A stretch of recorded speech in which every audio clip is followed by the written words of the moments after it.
Hello everyone, welcome to Swami Vivekananda Institute. My name is Aditi. So today in this session we are going to discuss about some PYQs which are previous year questions. So here question number 1 is ये सारे आपके पहले questions आए हुए हैं that are related to the UGC NET Home Science subject. तो ये वाले जो questions हैं वो पहले एग्जाम में आ चुके हैं और यहाँ पे एक मिक्स आपके मैं को questions लेकर आई हूँ.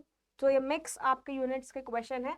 So let's start with the first question. Here the first question is which part of loom is involved in controlling the density of cloth. तो यहाँ पर कौन सा ऐसा loom का पार्ट है जो कि डेंसिटी को यहाँ पर कंट्रोल करता है.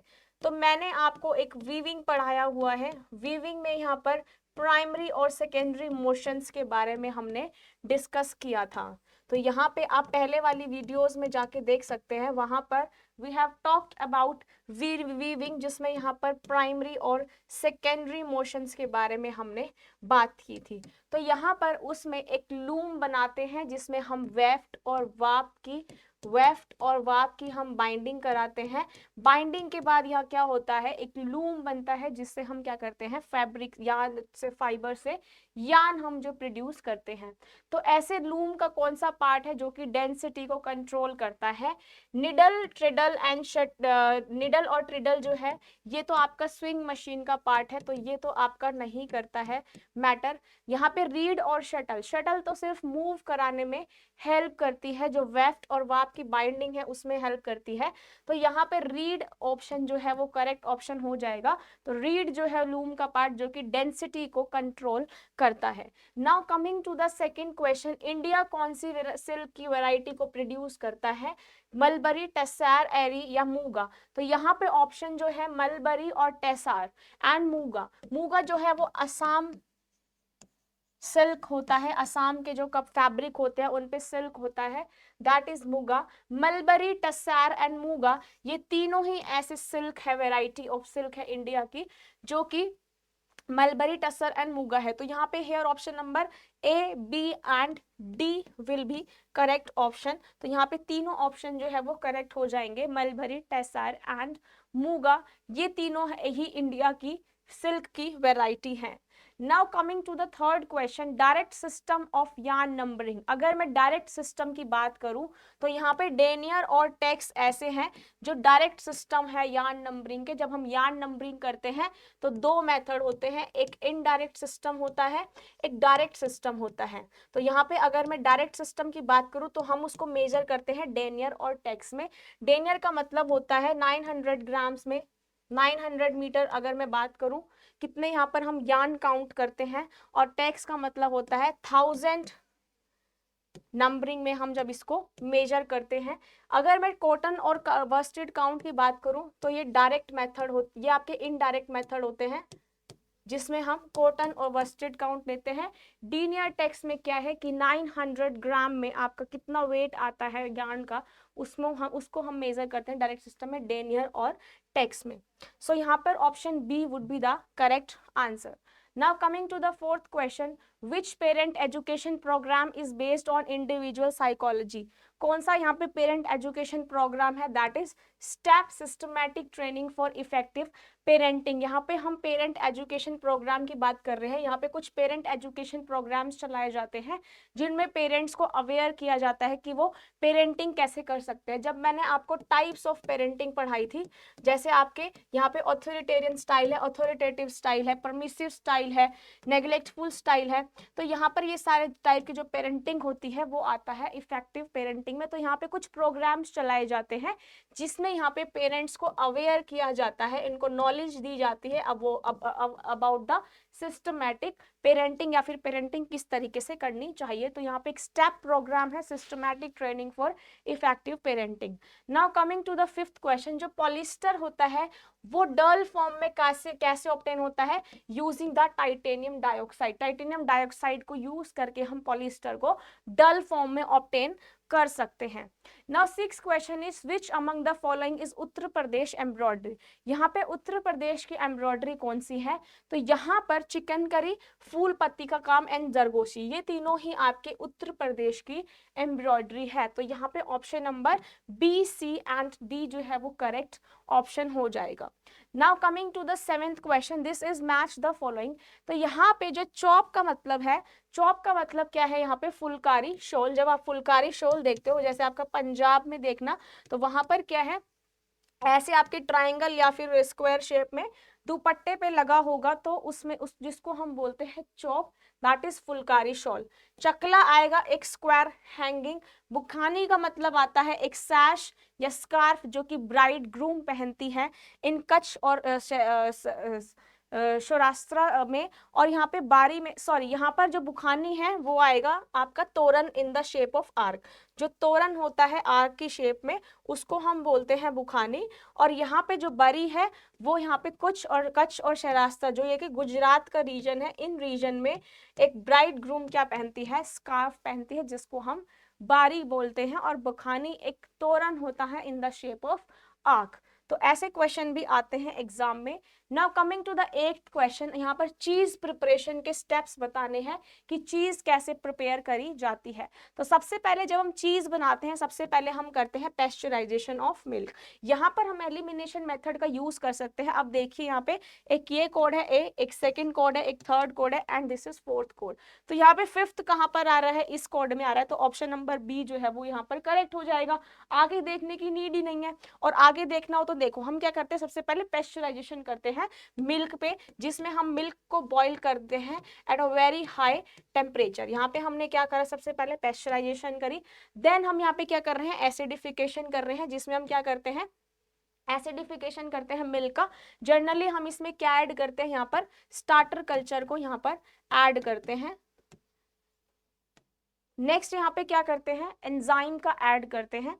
एंजाइम ऐड करने का मतलब क्या है, यहाँ पर हम जनरली रेनेट एंजाइम ऐड करते हैं, जो कि मिल्क को कोएगुलेट कर देती है। ठीक है, अब यहाँ पर जब हम स्टार्टर कल्चर ऐड कर रहे थे, तो यहाँ पर एसिडिफिकेशन का मतलब क्या है, जो आपका लैक्टोज शुगर है, वो जो आपका मिल्क शुगर है वो लैक्टिक एसिड में कन्वर्ट हो जाता है। नेक्स्ट यहाँ पे जब हम एंजाइम ऐड कर रहे हैं, तो हम यहाँ पे रेनन एंजाइम ऐड करते हैं, जो कि कहाँ से निकाला जाता है, फ्रॉम द स्टमक ऑफ काफ, जो कि काफ के स्टमक से जनरली निकाला जाता है, जिसको हम बोलते हैं रेनेट एंजाइम, जो कि मिल्क की कोएगुलेशन में हेल्प करता है। उसके बाद यहाँ पर हम क्या करेंगे, यहाँ पर हम कर्ड सेट कर देंगे एंड उसको कुक करेंगे। हमने क्या करा, जब ये आपका कोएगुलेशन हो गया कंप्लीट, मिल्क प्रोटीन यहाँ पे कोएगुलेट हो गए, फिर कर्ड सेटिंग करी, देन उसका क्या होता है, कुकिंग होता है। देन यहाँ पे कर्ड को ड्रेन कर दिए जाते हैं, और फिर क्या निकलता है यहाँ से, वे निकलता है, जो कि एक बाय प्रोडक्ट है। जनरली हम इसको आगे कुछ फर्दर प्रोसेसिंग में यूज कर सकते हैं। देन हम चिदारिंग करते हैं। चिदारिंग के बाद यहाँ पे लास्ट में सॉल्टिंग एंड प्रेसिंग करते हैं। हमने सॉल्ट ऐड करते हैं, जनरली NaCl KCl को ऐड करते हैं। चीज को प्रेस किया जाता है यूजिंग द प्रेशर जो आपके मशीन होते हैं उसमें क्यूब्स की फॉर्म में इनको कट कर लिया जाता है और प्रेस करते हैं चीज को। देन लास्ट में इसकी राइपनिंग की जाती है। जितनी ज्यादा यहाँ पे राइपनिंग होती है उतनी ज्यादा चीज जो है वो अच्छा होता है। तो राइपनिंग जितनी ज्यादा अच्छी होगी उतना ज्यादा चीज जो है वो अच्छा होगा। और ये हम करते हैं ड्यूरिंग द, इस राइपनिंग जब हम करते हैं तो सारी कंडीशंस को फॉलो करते हैं कि ह्यूमिडिटी इतना होना चाहिए, टेम्परेचर इतना होना चाहिए। तो ये सब आता है चीज प्रोसेसिंग में, जो कि मैंने पहले ऑलरेडी डिस्कस किया हुआ है, आप पहले वाले सेशन में जाकर देख सकते हैं। Now coming to the 9th question, gluten is formed when flour is mixed with water and kneaded to make a dough. Gluten क्या होता है, जो कि जब हम डो बनाते हैं, जब हम आटा बना रहे हैं, तो उसमें ग्लूटेन की वजह से ही क्या आती है, इलास्टिसिटी आती है। तो यहाँ पर ग्लूटेन क्या है, एक प्रोटीन है जो कि फ्लावर में मिलता है, आटे में मिलता है, जिसकी वजह से हम आटा को गूंदते हैं। तो ग्लूटेन फॉर्मेशन की वजह से ही इलास्टिसिटी आती है। यहाँ पर दो प्रोटीन होते हैं, ग्लूटेन एंड ग्लाइडिन, जो कि इलास्टिसिटी के रिस्पॉन्सिबल होते हैं। ऑल्सो अब रीजन क्या है, ग्लूटेन बनता है जब हम वाटर और फ्लोर को मिक्स करते हैं, हाँ, क्योंकि वहां पे ग्लूटेन फॉर्मेशन नेटवर्क्स बनते हैं जहां से आपका ग्लूटेन फॉर्मेशन होता है। नेक्स्ट रीजन क्या है, it helps in browning of chapati when cooked by dry heat.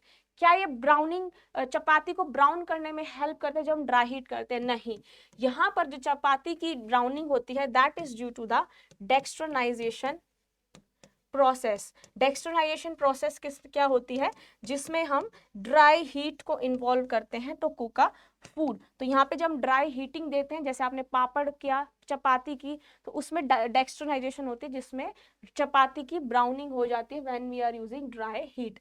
तो इसमें असर्शन सही है बट रीजन जो है वो गलत है, तो यहाँ पे ऑप्शन नंबर सी जो है वो करेक्ट आंसर हो जाएगा।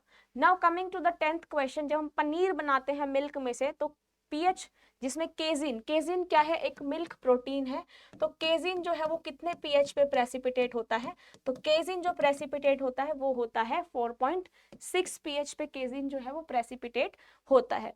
नेक्स्ट यहाँ पे क्वेश्चन है मैच द फॉलोइंग। यहाँ पर आपके पास कुछ यहाँ पे फ्लेवोनॉइड आपके फूड प्रोडक्ट दिए हुए हैं जिसमें पिगमेंट्स मिलती है। तो इंडोल्स जनरली कंपाउंड्स होते हैं ब्रोकली में प्रेजेंट, आइसोफ्लेविन जनरली प्रेजेंट होते हैं सोयाबीन में, फ्लेवोनॉइड्स जो पिगमेंट्स हैं वो जनरली ग्रीन टी में प्रेजेंट रहते हैं, and carotenoids are present in pink grapefruits. So now coming to the next question, question number 12। यहाँ पे हकाबैक जो आपका इसमें क्या है, वीव दिया हुआ है, और हकाबैक डॉटेड स्विच, ये सब आपके डिजाइन दिए हुए हैं। तो हकाबैक में क्या होता है, यहाँ पर हकाबैक जब हम बनाते हैं तो यहाँ पे डॉबी वीविंग करते हैं, और ये सारे टाइप्स ऑफ वीव है जो हम पहले डिस्कस कर चुके हैं। हॉप सेकिंग में हम क्या करते हैं, हॉप सेकिंग में बास्केट वीव बनता है, जिसमें बास्केट की तरह से वेफ्ट और वाप को हम बाइंड करते हैं। गैबरडाइन जो होता है, गैबरडाइन आपका ट्विल वीव होता है, ट्विल वीव होता है यहाँ पर। और गोज में कौन सा होता है, गोज में होता है लिनो वीव। तो ये सारे टाइप्स ऑफ वीव है जो कि अलग अलग डिजाइन में देखने को मिलता है। Next question is the single complementary colour scheme is pairing of 2 और मोर कलर्स।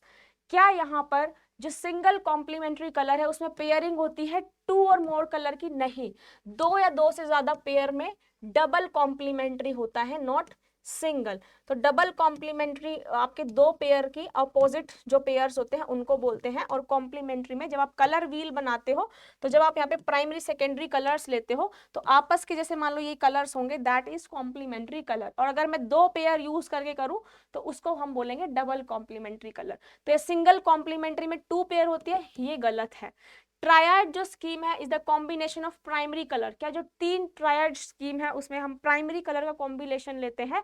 नहीं, उसमें प्राइमरी और सेकेंडरी दोनों कलर ही लेते हैं, जिसमें आपका ट्रायंगल बनता है, 3 कलर्स यूज होते हैं। तो यहाँ पे दोनों ऑप्शन जो है वो इनकरेक्ट हो जाएंगे, तो ऑप्शन डी जो है वो करेक्ट आंसर हो जाएगा। Now coming to the 14 question, यहाँ पर एर्गोनॉमिक्स की बेनिफिट्स क्या है? तो यहाँ पे एर्गोनॉमिक्स के बेनिफिट क्या है? एर्गोनॉमिक का मतलब क्या होता है? Ergonomic is a relationship between man and machine. Man और मशीन का जो रिलेशनशिप होता है दैट इज एर्गोनॉमिक्स। तो इसमें फैक्टर्स कौन कौन से इंक्लूड होते हैं, कौन कौन से बेनिफिट होते हैं?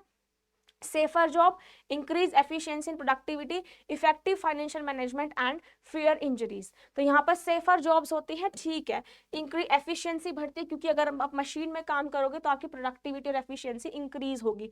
इफेक्टिव फाइनेंशियल मैनेजमेंट, यहाँ पे फाइनेंशियल मैनेजमेंट सही रहता है। अब वर्कर को कंपेयर करो, एक एम्प्लॉय को, जनरल एम्प्लॉय को काम को, एक मैनेजर को कंपेयर करो, क्या उनकी सैलरी इक्वल होती है? काम तो दोनों ही मशीन पे कर रहे हैं, बट क्या उनका सेम सैलरी है, सेम पगार होगा? नहीं। तो यहाँ पर जो फाइनेंशियल मैनेजमेंट है वो इफेक्टिव नहीं होता। हाँ, इंजरीज कम से कम होती है जब आप अच्छी मशीन्स को यूज करते हो as compare to the manual work. तो यहाँ पे option A, B and D option जो है वो करेक्ट हो जाएगा। तो option number C would be the correct answer. Now coming to the next question, A milk powder tin is being weighed as it filled is an example of। ये मैंने आपको ergonomics में पढ़ाया था, जो ऑपरेशनल टूल्स थे, जो process chart था, उसका एग्जाम्पल है। जब मिल्क पाउडर टिन को जब आप फिल कर रहे होते हो, जब फिल करने के टाइम पे आप उसको वे करते हो, तो उसमें क्या होता है, उसका एग्जाम्पल क्या है? उसका एग्जाम्पल क्या होगा? ऑपरेशन कम इंस्पेक्शन, क्योंकि आप उसमें वर्क भी कर रहे हो और उसमें इंस्पेक्ट भी कर रहे हो। क्या चीज इंस्पेक्शन कर रहे हो आप? उसका वेइंग देख रहे हो उसको फिल करते टाइम। तो फिलिंग आता है ऑपरेशन में और वेइंग किस में आता है? इंस्पेक्शन में। तो हेयर बी ऑप्शन जो है वो करेक्ट हो जाएगा। यहाँ पे क्वेश्चन नंबर 16 जो है, क्वेश्चन नंबर 16 क्या है? आपको करेक्ट प्रोसीजर बता रहा है इन मेथड ऑफ स्टडी। ये डिजाइन थिंकिंग का आपका जनरली क्वेश्चन है। तो यहाँ पे सबसे पहले आप क्या करते हो, सिलेक्ट करते हो, ठीक है, कोई भी प्रोसीजर जब आप डिजाइन करते हो तो उसको सिलेक्ट करते हो, रिकॉर्ड करते हो, एग्जामिन करते हो, develop, define, install and maintain. तो लास्ट में अगर आप एलिमिनेशन भी लगाओ तो लास्ट में तो हम इंस्टॉल और मेंटेन ही करेंगे, ठीक है। सबसे पहले आप सिलेक्ट करोगे, फिर रिकॉर्ड करोगे उसको, फिर उसको एग्जामिन करके देखोगे, उसका इंस्पेक्शन करोगे, फिर डेवलप करोगे, फिर उसको डिफाइन करोगे, इंस्टॉल एंड देन मेंटेन। तो यहाँ पे ऑप्शन ए जो है वो करेक्ट ऑप्शन हो जाएगा। Now coming to the 17 question, give the correct sequence for manufacturing of rayon। यहाँ पे रेयन की मैन्युफैक्चरिंग बतानी है। तो सबसे पहले रेयन के केस में हम क्या करते हैं, स्टिपिंग करते हैं। मैंने आपको ये क्वेश्चन पहले भी कराया है। तो यहाँ पर हम सबसे पहले स्टिपिंग करते हैं, देन हम यहाँ पे श्रेडिंग करते हैं, श्रेडिंग के बाद हम यहाँ पे एजिंग करते हैं, एजिंग के बाद जेंथेशन करते हैं, फिर डिसॉल्व करते हैं और लास्ट में स्पिनिंग करते हैं। तो आप पहले वाले सेशन में जाके रेयन की मैन्युफैक्चरिंग देख सकते हो, जहां पर हम सबसे पहले स्टिपिंग प्रोसेस करते हैं, स्टिपिंग के बाद हम उसको श्रेडिंग करते हैं, डिसॉल्विंग करते हैं, जेंथेशन करते हैं, देन हम लास्ट में स्पिनिंग प्रोसेस करते हैं। तो यहाँ पे ऑप्शन बी जो है वो करेक्ट हो जाएगा। नाउ 18 क्वेश्चन जो है, इक्कत का मतलब क्या है, इक्कत का इथाइमोलॉजिकल मीनिंग क्या है, टेक्सटाइल का क्वेश्चन है ये। तो यहाँ पे जो आपका इक्कत है उसका मतलब होता है नॉट लगाना। जैसे आप टाई डाई वाले देखते हो, टाई डाई में भी इक्कत यूज करते हैं, इक्कत आपका जो मेथड है वो यूज करते हैं। तो यहाँ पे it is derive from the word कंगिक्कत, जिसका मतलब क्या है, नॉट करना। तो ये क्वेश्चन भी आपका एक PYQ है। तो वहां पर ऑप्शन नंबर जो बी है वो करेक्ट हो जाएगा। सो नाउ क्वेश्चन नंबर 19 क्या है, यहाँ पर आपको एग्जाम्पल दे रखा है, प्रोसेस दे रखी है, वो प्रोसेस आपको बतानी है। तो यहाँ पर प्रोसेस में क्या है, डेक्सट्रोनाइजेशन। डेक्सट्रोनाइजेशन जब हम ड्राई हीट करते हैं, ड्राई हीट करते हैं टू कुक अ फूड, तो डेक्सट्रोनाइजेशन में क्या आ जाएगा, toasting of bread. Toasting of bread किसका एग्जांपल है, डेक्सट्रोनाइजेशन का। जिलेटिनाइजेशन किसमें होता है, जिलेटिनाइजेशन होता है यहाँ पर प्रिपरेशन ऑफ व्हाइट सॉस। यहाँ पर जब आप व्हाइट सॉस बना रहे हो तो कैसे वहां पे जिलेटिनाइजेशन हो रहा है। जिलेटिनाइजेशन का मतलब क्या है, जिलेटिनाइजेशन में यहाँ पर जो स्टार्च है जनरली वो वाटर सॉल्युबल होता है, देन उसको हम क्या करते हैं, जब स्टार्च जो है जब हम पानी में डालते हैं सॉल्युबल नहीं होता, फिर वो स्वेल कर जाता है और इसके बाद जो होती है वो रेट्रोग्रेडेशन प्रोसेस होती है। तो जिलेटिनाइजेशन होता है व्हाइट सॉस जब आप बना रहे होते हो, क्योंकि हम इसमें जनरली स्टार्च का यूज करते हैं। कोएगुलेशन होता है प्रिपरेशन ऑफ पनीर। जब आप पनीर बनाते हो तो वहां पे हम कोएगुलेंट्स ऐड करते हैं, जिसको हम बोलते हैं कोएगुलेशन प्रोसेस। एमल्सिफिकेशन जब आप करते हो मेयोनीज के केस में, जब आप मेयोनीज बनाते हो तो यहाँ पे एमल्सिफायर आप यूज करते हो मेयोनीज को बनाने के लिए। एंजाइमेटिक ब्राउनिंग होती है पील्ड पोटैटोज में। एंजाइमेटिक ब्राउनिंग का मतलब क्या होता है, अगर आप एयर के कांटेक्ट में कोई फूड को ऐसे ही छोड़ देते हो तो ऑक्सीजन क्या करता है, PPO एंजाइम जो है दैट इज पॉलीफिनोल ऑक्सीडेज, उसके कांटेक्ट में आके ब्राउनिंग कर देता है, जो कि आप पील्ड पोटैटोज या फिर एप्पल्स में भी देख सकते हो कि अगर आपने ऐसे ही उनको काट करके रख दिया तो थोड़ा टाइम बाद वो ब्राउन पड़ जाते हैं। That is due to the action of polyphenol oxidase with oxygen. Next यहाँ पे आता है रोज मुंडेल गिलबर्ट, ये सारे साइंटिस्ट हैं, इन्होंने क्या क्या थ्योरी दी है वो सब आपको यहाँ पर बतानी है। तो यहाँ पर जो रोज की थ्योरी है वो है यहाँ पर पिगमेंट थ्योरी। मुंडेल की जो थ्योरी है वो है क्लास ऑफ चेंज। गिलबर्ट ने क्या दिया था, थर्बलिंक्स दी थी, जो मैंने आपको 18 थर्बलिंक्स पढ़ाई थी। ड्रकर ने यहाँ पर दिया था एंटरप्रेन्योरशिप को डिफाइन किया था, और मंसल ने क्या किया था, यहाँ पर वैल्यू स्केल जो है वो दिया था। मंसल का एक कलर सिस्टम है जिसको आप वैल्यू स्केल भी बोल सकते हो। तो दिस इज ऑल अबाउट आपका साइंटिस्ट जिसने कौन कौन सी यहाँ पे थ्योरीज प्रोवाइड करी हैं। Now coming to the 21st question, ergonomic is a body of knowledge concern with. Ergonomics का यहाँ क्या मतलब है, एर्गोनॉमिक्स में ह्यूमन एबिलिटीज की बात करते हैं। हाँ, ह्यूमन एबिलिटीज की तो बात होती है। Design of tool machine system task job environment, इसके बारे में बात करती है, क्योंकि एर्गोनॉमिक्स रिलेशनशिप किसका है, बिटवीन मैन, मशीन और इन्वायरमेंट कैसा है। तो यहाँ पे हम तीनों ही फैक्टर्स को जनरली देखते हैं। और दूसरा यहाँ पे वर्कर्स का भी जॉब देखा जाता है। तो यहाँ पे ऑल ऑफ द अबव जो है वो करेक्ट ऑप्शन हो जाएगा। तो डी जो है वो आंसर नंबर करेक्ट हो जाएगा, D. Women entrepreneurship platform was launch by, यहाँ पे वुमेन एंटरप्रेन्योरशिप प्लेटफॉर्म किसने लॉन्च किया था, तो यहाँ पे नीति आयोग जो है एक इनिशिएटिव जो लिया गया था, नीति आयोग, उसने क्या किया था, वुमेन एंटरप्रेन्योरशिप प्लेटफॉर्म को लॉन्च किया था। कौन सी डाई जो है वो बैन है टेक्सटाइल इंडस्ट्री में, azo, acid, basic and vat dye. तो यहाँ पे एजो डाई जो है वो बैन है क्योंकि ये कुछ आपके कार्सिनोजेनिक केमिकल्स को रिलीज करती है, जो कि कुछ ऐसे हार्मफुल टॉक्सिकेंट्स निकलते हैं जो कि कार्सिनोजेनिक हो सकते हैं ह्यूमन बॉडी के लिए, इसलिए यहाँ पे एजो डाई जो है वो बैन है। वेट डाई यहाँ पे इनसॉल्युबल होती है तो इसको हम सॉल्युबल बनाया जाता है। तो यहाँ पे एजो डाई जो है वो कार्सिनोजेनिक होती है क्योंकि इसमें एजो कंपाउंड्स जो है वो जनरली फ्यूम्स इसमें निकल सकती हैं। जो एजो कंपाउंड्स है वो इन्वायरमेंट के लिए भी हार्म होगा, ह्यूमन बॉडी पे भी वो कैंसर कॉज कर सकती है।